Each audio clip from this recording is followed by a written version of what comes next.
Greetings, everybody, and it's me, the Mick, and we are back with The Pale Beyond.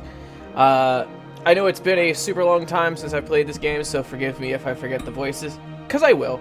Though I'm hoping that we'll get some new ones. I hope it won't kill my throat. If not, I have trusty alcohol here, which I definitely shouldn't be doing if I'm doing any kind of voice acting. But yeah, let's just get into it. Just an update, because I haven't actually done an update. I got a new PC, for the fact that my other one was just not hacking it anymore. But that's neither here nor there. We're just gonna get into it. We're gonna do the damn thing. So, from where we left off, it's been a month. Oh, that's all the other stuff. Okay. First Mate Shaw, personal log. It's been 1 month since I signed on, and 1 week since we've set sail aboard the Temperance. I'm told the waters will get warmer as we pass the hemisphere before they turn colder. Oh, I think I already did all this. Excuse me. Captain Hunt has mostly kept to his quarters so far. I'd say I trust the captain. The captain seems a trustworthy sort. Experience alone justifies his position. There aren't many who can make the other end of naval military service with all their limbs, let alone his vigor, which could mean that he was a coward and he didn't do anything. But by the same token, it could mean that he's extremely lucky and or skilled, so. Yeah, definitely I wouldn't think he's telling the whole truth. Can't shake the feeling that he's not telling the whole truth. I do find myself warming to the man. Sign off. Yeah, because I already did all this, so. One of Hunt's sailors approaches. Captain wants you at the helm. I'll head there now. Alright, he leaves. So, Captain wants to see me. I ascend the stairs to the stern and find the old captain manning the helm of the ship. Ah, Robin, lovely day for it, isn't it? It is indeed, Captain. Oh, I keep forgetting that it shows back up. Indeed. I know that's not his voice, but it's days like these I make sure to do my share of the sailing. He winks. I'll just let him continue. He thinks for a moment before stepping aside and stretching out a wrinkled hand. Did you ever take the helm in the Admiralty? Never felt right not to for me. Here, why don't you have a try? Yeah, I'll take the wheel. I grip the wheel of the ship and feel the weight of the waves in my arms. Memory and your muscles rear themselves as you begin to move in time with the ship and the wind. Easy. There, you have it. The captain pats you on the back. Fantastic. Now try to get a sense of where we are. Get some perspective. And then I can zoom. Yep. Peaceful, isn't it? Panning and zooming speeds can be adjusted. Okay. He takes the wheel back from you. I think I'll drink the morning in a little longer. Would you mind preparing my quarters for the day's work? There's much to do.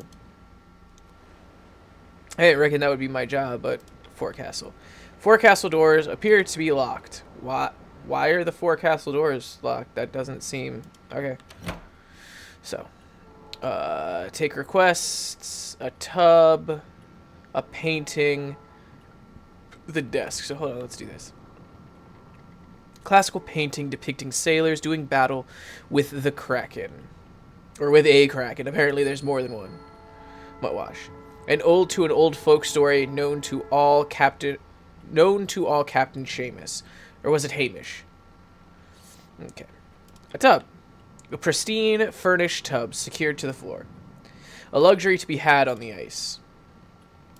That's going to come in handy, I bet, because we can, like, fill it with stuff. On the desk, you make out a variety of papers, notes, and maps, as well as a sealed letter with a stamp you don't recognize. The desk itself is suspended with ropes to keep it safely in place. Oh, yeah, I see that now. Take requests. I don't know what that means by take requests, like fucking jamming out, doing some stuff. You take a seat at the end of the room.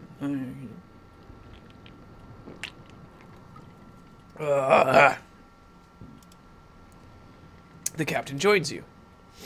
Now, let's run through our provisions before taking requests. To start, there's 23 souls signed on to this expedition, ourselves included. That's 16 free to be assigned to tasks, if they aren't already busy. The rest are deployed to their permanent stations. You are able to deploy crew who you have discovered. They must be in good health and not otherwise deployed to another post. Oh, is this going to be like a resource thing where I, like, once we get there, like, I have to send people out and shit? That'd be fucking dope. We'll be picking up the scout and crew at Nixport. The lot of us also seem to be in good spirits. Okay, so that's like the morale. The expedition will end tearing itself apart if you end the week with no decorum left. I'm not going to call it decorum. I'm probably going to call it morale. We have enough provisions for at least 6 months in case of emergency. If you cannot afford the minimum food rations at the end of a week, crew will become malnourished. So it's going to look like a little, like, disease thing. Unless cured, the malnourished status will develop into scurvy, a severe status effect that prevents crew from working, eventually killing them at the end of a week. And more than enough fuel to see us there and back again. Colder temperatures will increase the minimum amount of fuel required at the end of the week. If you cannot afford the minimum fuel, crew will become freezing. Okay. Unless cured, the freezing status will develop into frostbite, a severe status effect that affects crew, while killing them at the end of the week. The sledding dogs, well, they're still a matter of negotiation. Dogs will be needed to send sledding teams out to gather resources on the ice. Sending hunts out further requires a great amount of dogs. They will rest and become available between the weeks. Okay, cool. Now, on to work.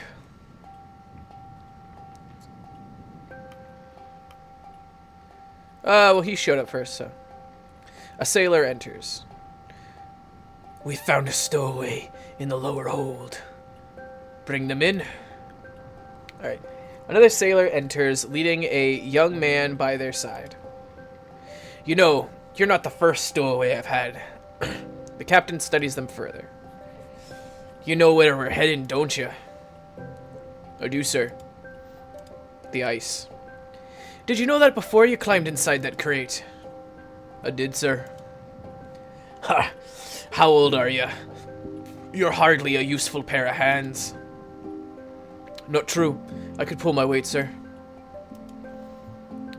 Do you know your jibboom from a bowsprit?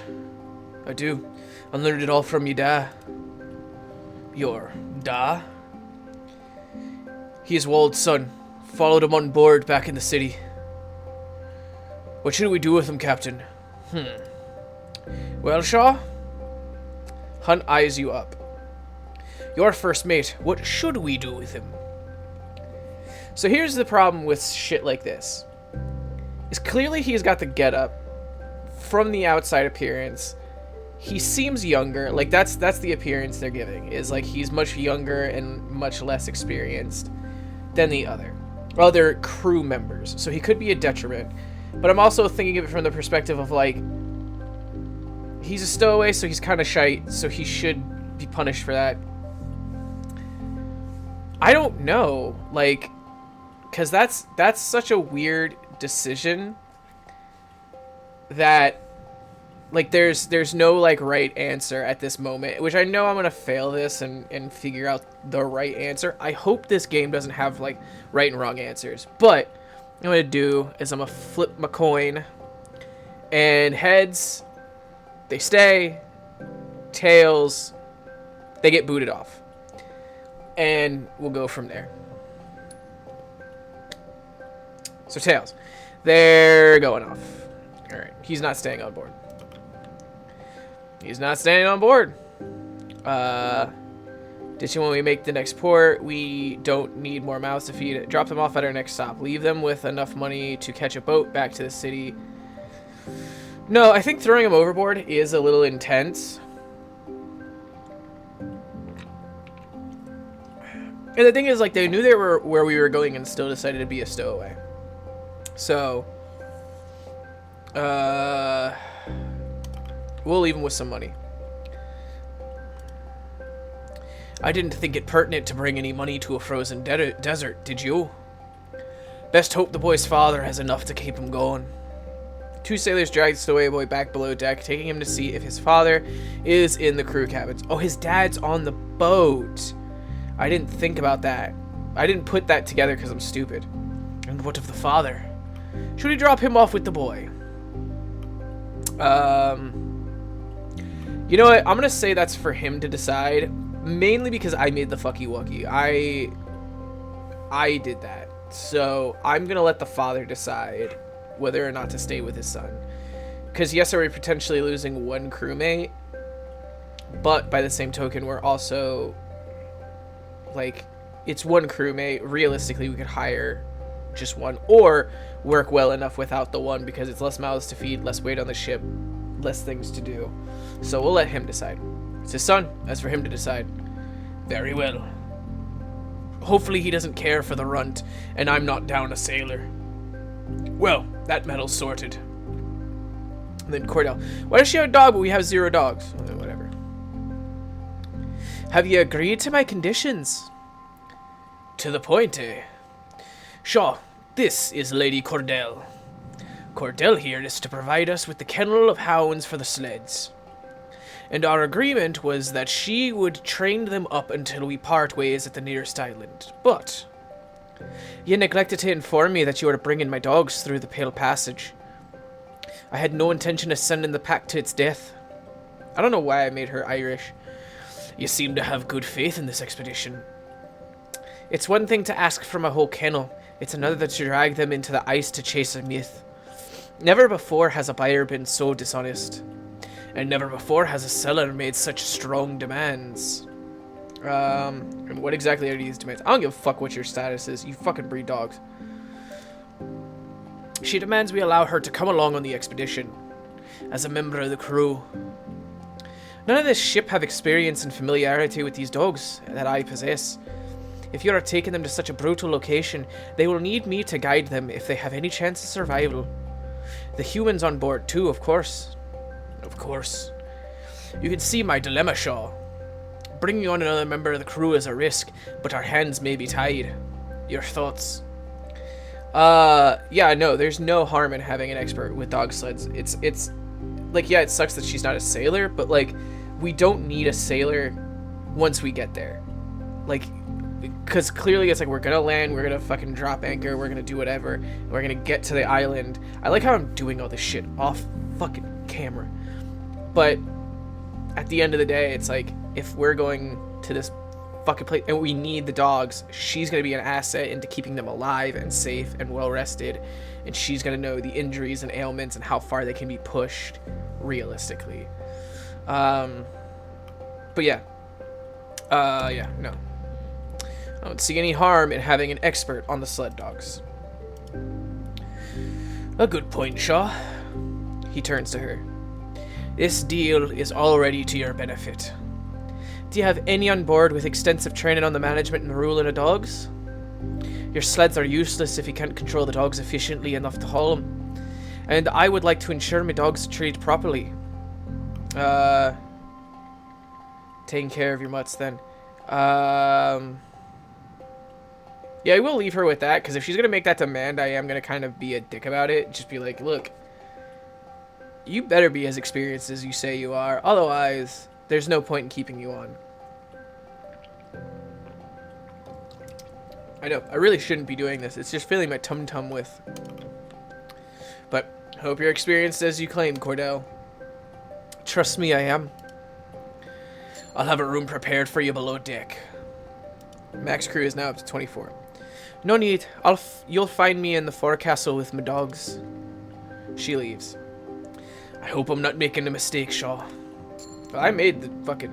Oh, shit, we already have 14 dogs now. Okay, bet. Because she was going to take the dogs. Okay. Now that that's all settled, I have... Oh, now that that's all settled, I have one more errand for you to run. Could you grab the Stoke brothers and order them to meet me up deck after dinner. Hefty lads, red hair. You couldn't mistake him for another. Do you require me for this meeting? No, no. This isn't a matter the first officer need concern themselves with.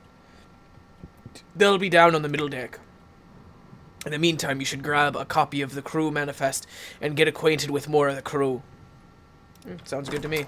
I am not going to be giving them all their own each individual voices because I will be forgetting exactly who they are. Alright. Join the figure balancing on the mast. Captain's cabin. Forecastle. I'm assuming it's them. Upon closer inspection, I make out the ship's photographer, Kasha Belford, balanced on the ship's mast with her camera, lining up a photo. I'll wait for her to finish. Snapping a shot, she clambers down, only noticing you on her landing. Oh, Officer Shaw. It's about time I met the first officer of this ship. Kasha Belford. Nice to meet you. I'll always have my manners to me. Nice to meet you, Kasha. I suppose there was some sort of rule against what I was doing up there. Deepest apologies, but sometimes there's a shot you just cannot pass up. An accomplished photographer, Kasha Belford won the Fentler Prize, the highest honor in journalism, for her work covering plague outbursts and riots in the capital. Came as a surprise to many that such a reputable journalist would take such an interest in this expedition. There was scarcely any chance of Hunt or the benefactor turning her away. You expected someone of her accolades to be older, more experienced. This is likely her first time on the sea like this.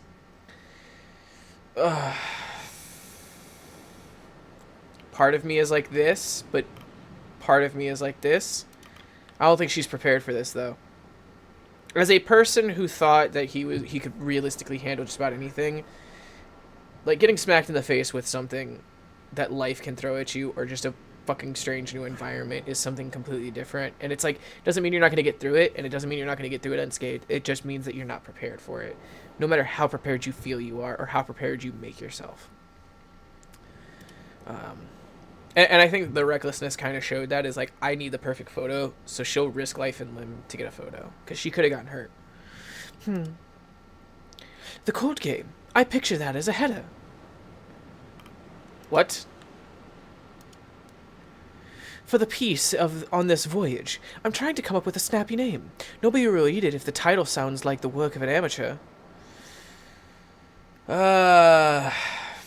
Look, yeah, you'd probably know better. Not the creative type. Kasha tilts her head and grits her teeth, holding an inner debate with herself. Maybe not. How about Hunt's Incredible Voyage? Too fantastical? I suppose I'll find the right name when the time comes. I'm getting ahead of myself, aren't I? Apologies. I'm just a little excited. I've never been on a voyage like this. I suppose someone of your experience finds it all boring at this point. A trip to the ice may seem dull compared to the Royal Admiralty. You know who I am? Of course. I thoroughly researched the crew of the Temperance. May seem somewhat excessive, but I feel it's necessary for a proper chronicling. That, and plenty of pictures. Don't worry, Shaw. You don't have a reputation that sets you apart from the rest. A celebrity like Kurt Darling's presence will dwarf any rumors that could form around you. That reminds me. He'll be joining us up at next port. I should get his picture at some point. Kasha holds up her camera with a sense of pride before holding it up to her face. Stand still, Shaw. Fucking ow, those things are bright. Captain sent me to grab a copy of the manifest. Oh, yes, I'm putting together a manifest of the crew for you. She hands you an annotated document. Here it is, the crew manifest.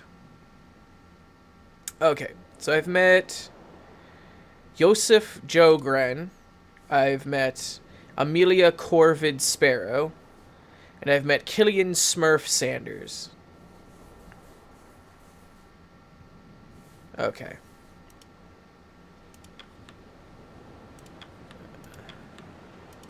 Alright. It's a work in progress. The scout team are to join us at the next port, and the captain's forbidden me from the boiler room. If you could ask the others to get their portraits taken, I'd be very grateful. Don't want to leave anyone out. No,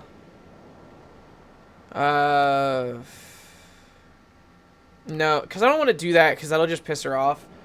And, like, to be fair, yeah, what she did was reckless and stupid, but fucking, you can do stupid shit the smart way. Like, I guarantee you if she has these accolades, she's not that dumb, so I'll see what I can do for her.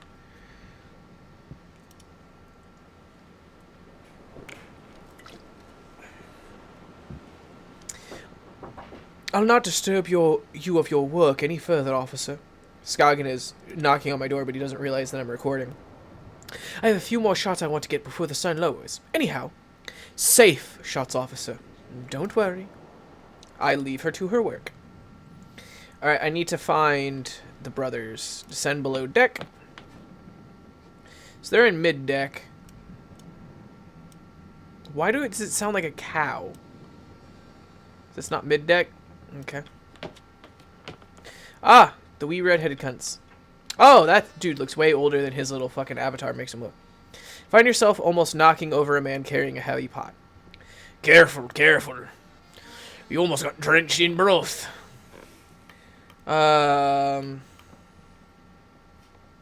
Apologies.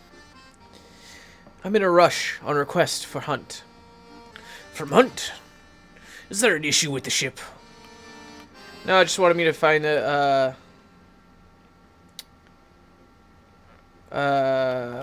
nothing worth worrying about. I can assure you. Oh, not. Hunt's too stubborn for the ice. It's way too close. I'll make him southern. It's how he always been. You hear a roar from the other side of the door. Oi, what's holding you up? That guy's gonna be Orky, because he said oi. Cook shakes his head with a smile and chuckles slightly to himself. Grabs the large pot, preparing to make his way to the hungry crew before turning his head to you. If you don't mind, could you carry that tray of biscuits behind me? No, I'll carry the fucking tray. He asked. He asked nice. He asked real nice. I'm gonna fucking do it. Grab the plate and follow the cook out the door and to the table where the crew are waiting with bated breath. Upon the cook's arrival, the sailors let out a rowdy cheer, the ship's cook placing their broth upon the table. Trust me, fellas, this one is worth the wait. Cook speaks with a tone of pride as he ladles the broth into the bowls for the crew. Oi, one at a time, you animals. Ward, you're awfully handsy for only one arm. Oh, no, he said, fuck. I gave him two voices. He now has BPD. Ah, piss off, Junior. Got some bread here, too. Grab it fast before Tucker beats to it. Crew laugh and are merry as Junior guides you back through the kitchen. We weren't properly introduced. Robin Shaw. Robin Shaw, right? I've been keeping track of all the new crew. You're in Stokes, but nobody calls me that. You'll hear them all call me Junior. You should do the same. No idea why Hunt picked someone he's never worked with as first mate. Well, you seem the helpful sort. Glad to have you aboard. Alright, oh yeah, he's one of the Shaw brothers. Let's get some information first. Have you been traveling with Hunt long? My brother and I are among Hunt's most tenured crew. It's not often he'll hire outsiders, but I suppose this job's too big for just the usual suspects. Alright, why Junior? Simple nickname. My older brother is in the crew. Hence, Junior. Not very interesting, no. It is what it is. Yeah, I'm not gonna fucking give his ass attitude. Like, he asked nicely for me to do something. I am a gentleman and a scholar at all times. Well, Hunt wished to see you as soon as possible. Well, yes, good old Hunt. Never a rest on this ship, let me tell you. Especially when Hunt takes a liking to you. Alright. Call the crew for dinner. So where's his brother? Is that his brother? Let's call him for dinner, fuck it. The crew have their meal. Okay.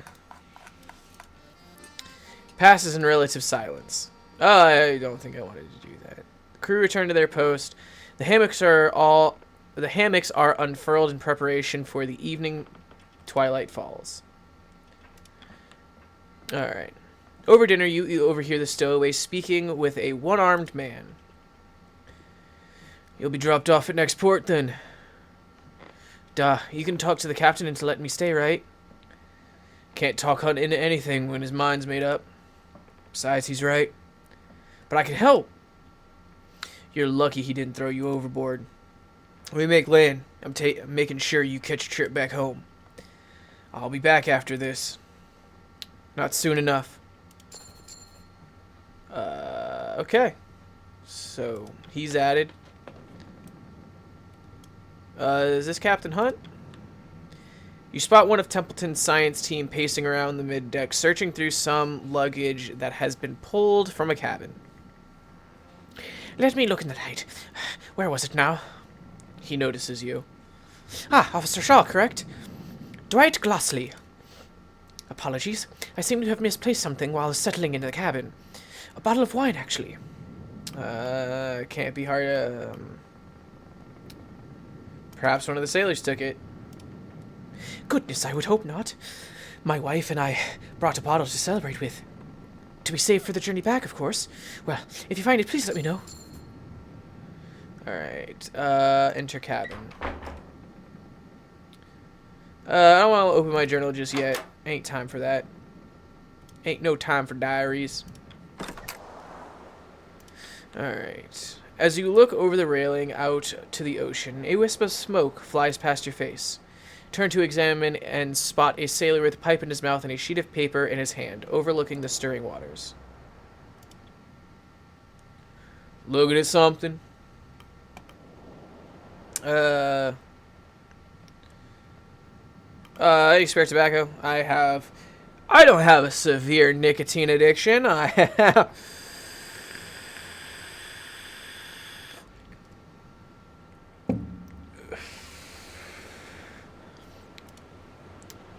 I don't share. Tashi.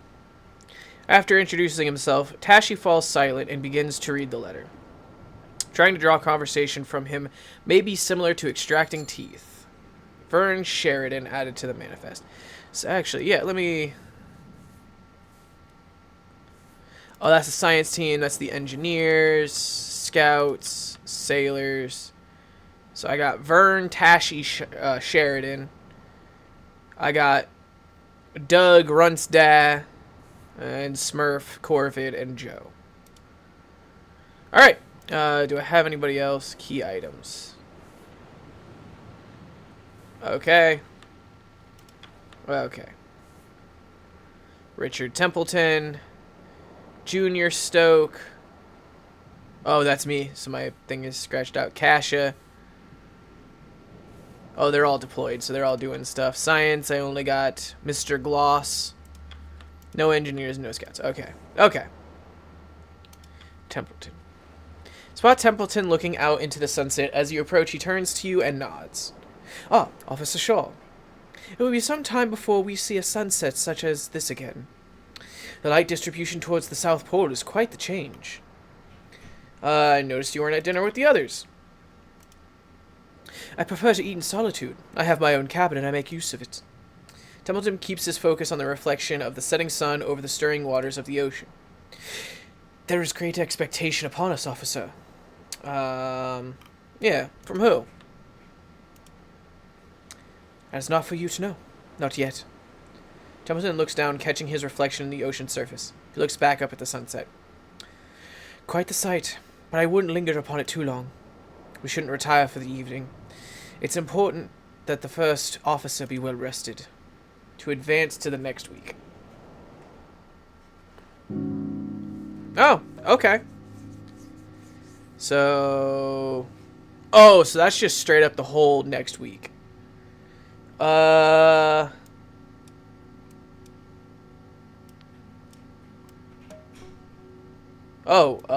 so I can do like 0...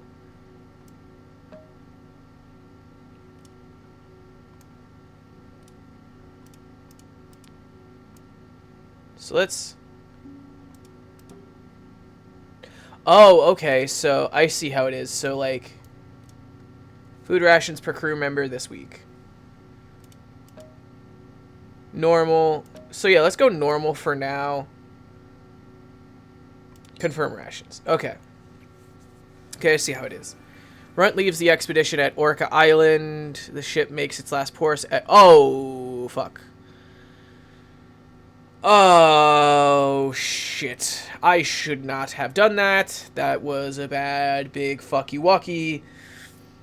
Fuck. Okay, I shouldn't... Fuck. Okay. Because that was our last port. Okay. Well, anyway, that's about all I got for this episode. I'll definitely be back with it. I'll definitely be drinking tea and not beer. Or I might just be drinking straight whiskey. I don't know. Maybe we'll see how fucked up the voices can go if I do like a 45-minute to an hour-long episode.